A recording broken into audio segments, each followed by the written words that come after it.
Hey everyone, Happy New Year, and we want to say Happy New Year and welcome to the very first Radiotopia Presents of 2024. It's a series that we are truly excited about. It's called Shocking, Heartbreaking, Transformative. Now, this is from documentarian Jess Shane, who put out an open call on Craigslist and then worked with 4 strangers to explore the standard rules that documentarians and journalists use to tell their subject stories.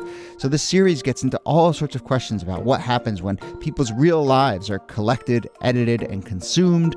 The show pulls back the curtain on what goes on behind the scenes of your favorite nonfiction shows. And then it turns in on itself and some really interesting twists and turns along the way in the making of the show. I've gotten to know Jess a little bit over the making of this show. Every time I chat with her, there's a new wrinkle to this story. It is really incredible. So go check out the new Radiotopia Presents series, Shocking, Heartbreaking, Transformative. It is out now on your favorite podcast platform.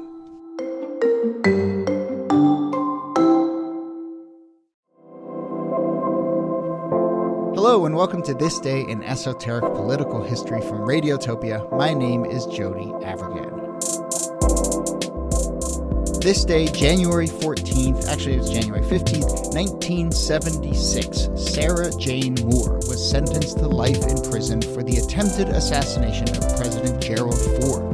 The previous September, Moore fired a gun at Ford in San Francisco, missing his head reportedly by just 5 inches. She tried to shoot again, but was tackled to the ground, arrested, and then a few months later, she pled guilty and was sentenced to life, which is what we are discussing today. At her sentencing on this day, Moore said, quote, "Am I sorry I tried? Yes and no. Yes, because it accomplished little except to throw away the rest of my life. And no, I'm not sorry I tried because at the time it seemed a correct expression of my anger."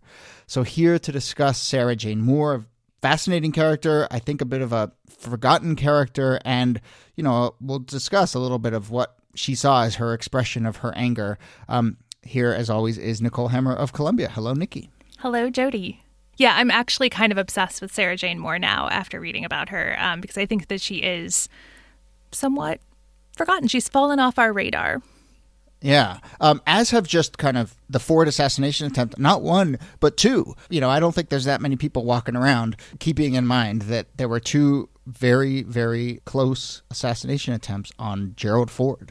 Himself an accidental president who had spent some time studying assassinations. I think he wrote a short book about assassinations in 1965 because it was an era of political assassinations, and he as a politician became really interested in them. Yeah, and the 2 assassination attempts are linked a little bit, and we'll get into that. But I actually want to take a little bit of a step back because this is kind of the first episode we've done together since the events at the Capitol on January 6th, and this is kind of the first time we've touched on political violence. And I just kind of want to see where your head's at and talk a little bit about how, certainly to me, in researching this episode, and we've talked about assassinations a little bit before on this show, but you look at the history of assassination attempts on presidents in this country and then the larger history of violence in this country, and one of the things I'm thinking of is that it's not really the history of violence in this country. It is just the history of this country, right? The history of political violence is the history of politics in this country in many ways.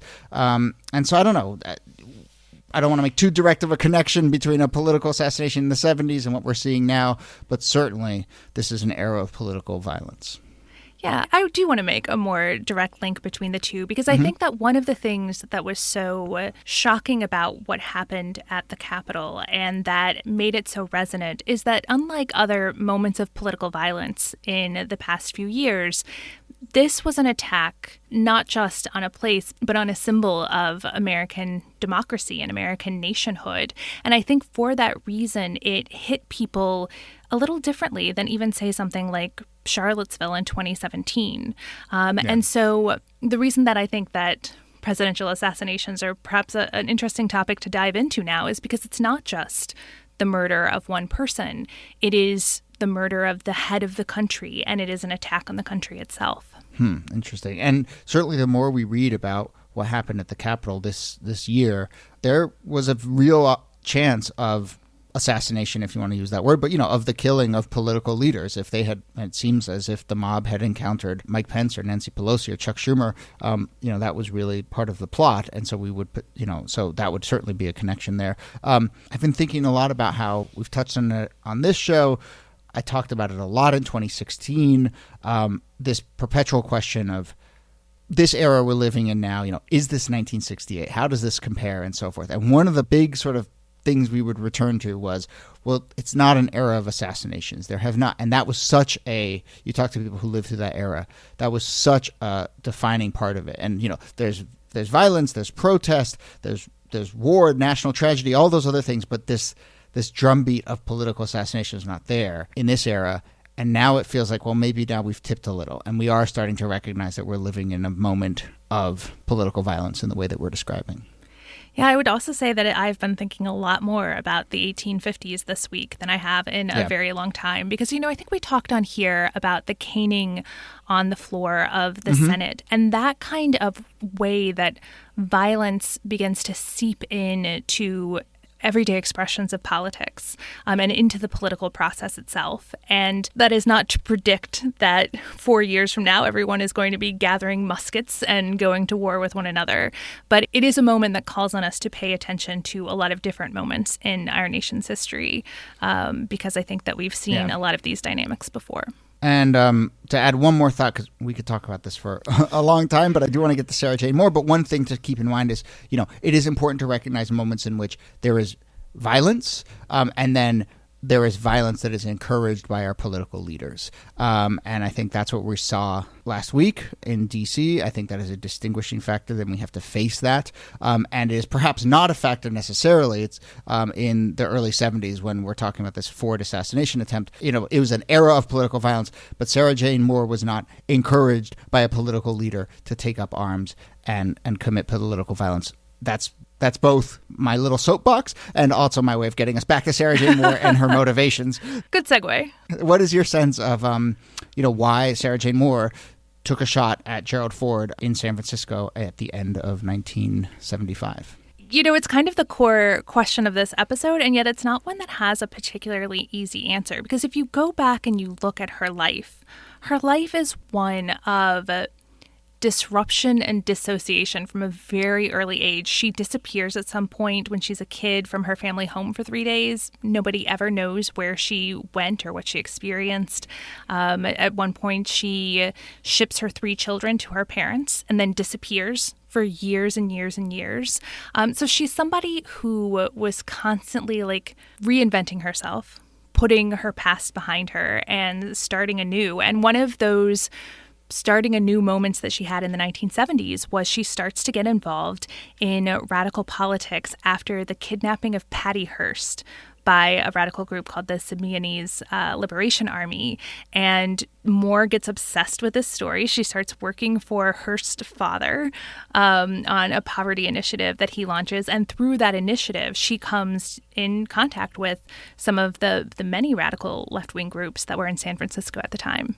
So Hearst is kidnapped in 74, and again, there's this whole post-60s radical politics / cultish world that is tied up in this, because there's another character who we should mention, which is Lynette Squeaky Fromm. I think one of these characters in American history that a lot of people know about, but, she's tied up in this too because she was a member of the Manson family, and then she's still hanging around here. And then in 1975, she attempts to assassinate Ford in Sacramento, and that's just 17 days before Moore has her own assassination attempt. What is the connection there as you see? I mean, they both come up through a kind of apocalyptic politics of the 1970s. But beyond that, and beyond the fact that they're the only 2 women assassins or would-be assassins of American presidents, they have this kind of strange exceptionalism to them. They don't seem to have intersected anywhere other than in federal prison in West Virginia for a few years.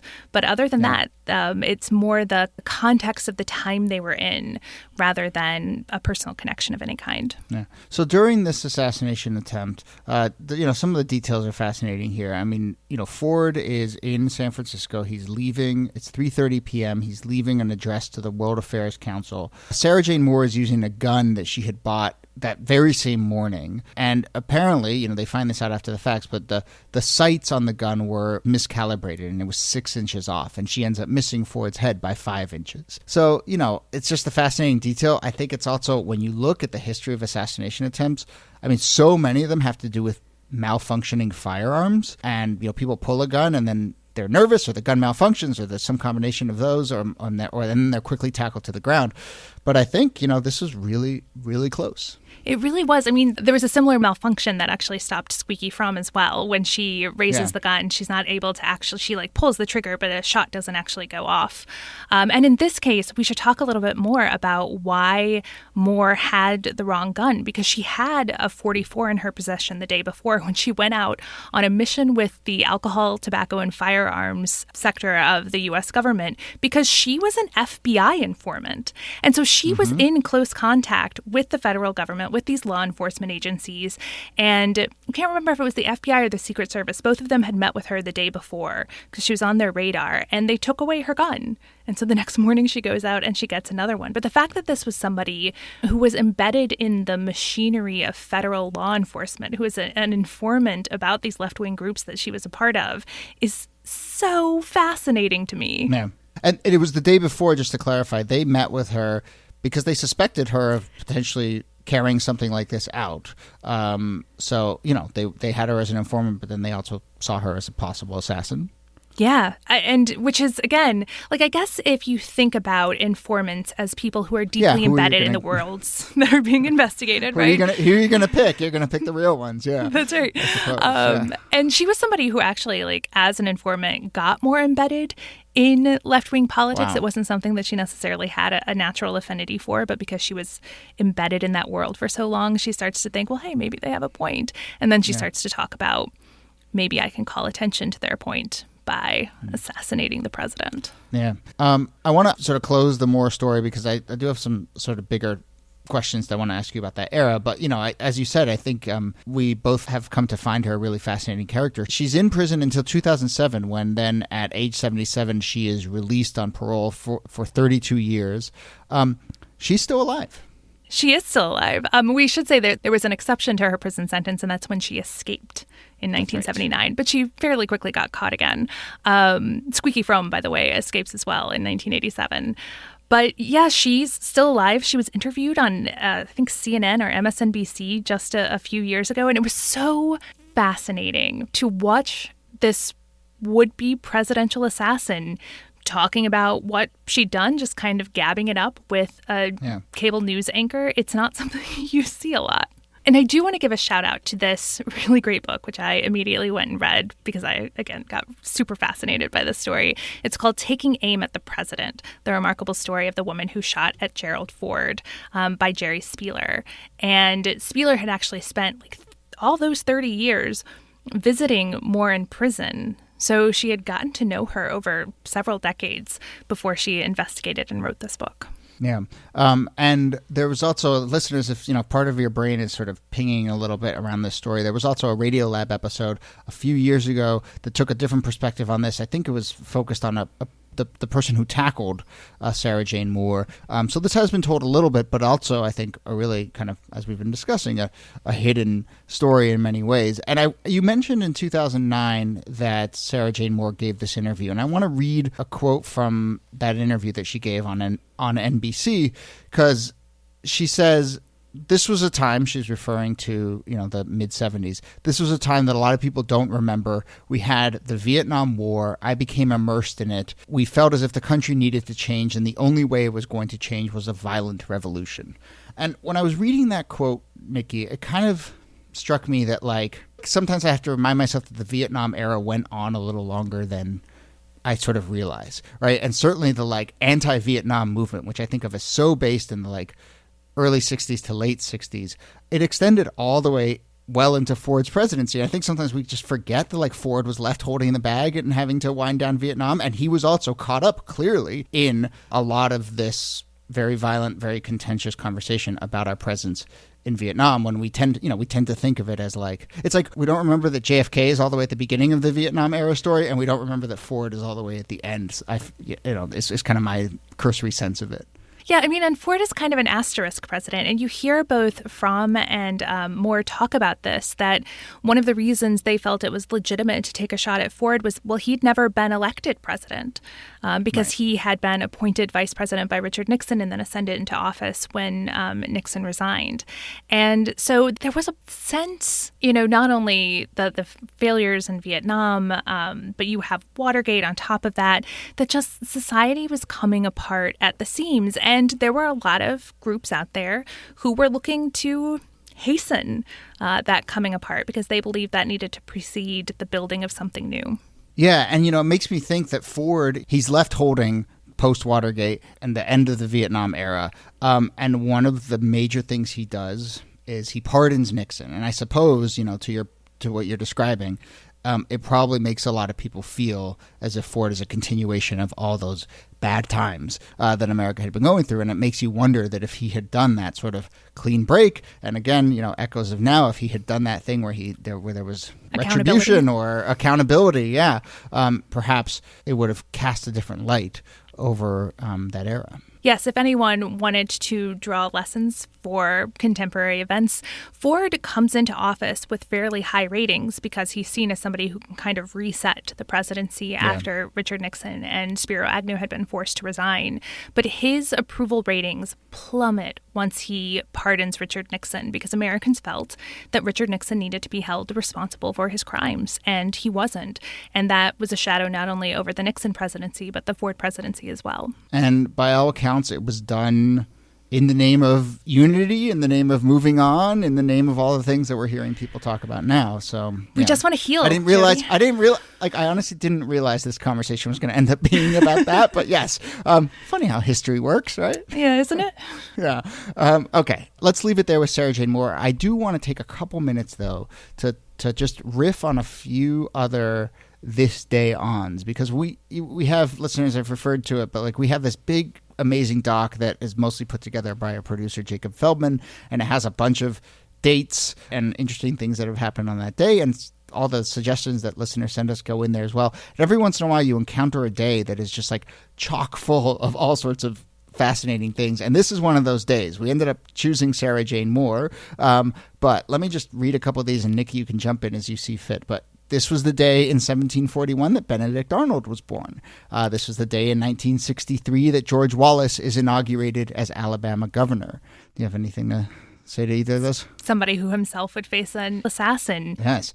In 1827, there was a big anti-Masonic convention in Seneca, New York, an era of conspiracy theories and deep skepticism about Masons, and maybe we'll get into some of that stuff. Well, look, I mean, all of these seem to be directly on the nose of everything that we're talking about today, so I'll let listeners make the connections. Yes. Yeah, and I'm just reading here. I'm not 1966 is Robert C. Weaver becomes the first African-American cabinet member. Really fascinating character. We'll find a time to talk about him. 2018, not that long ago.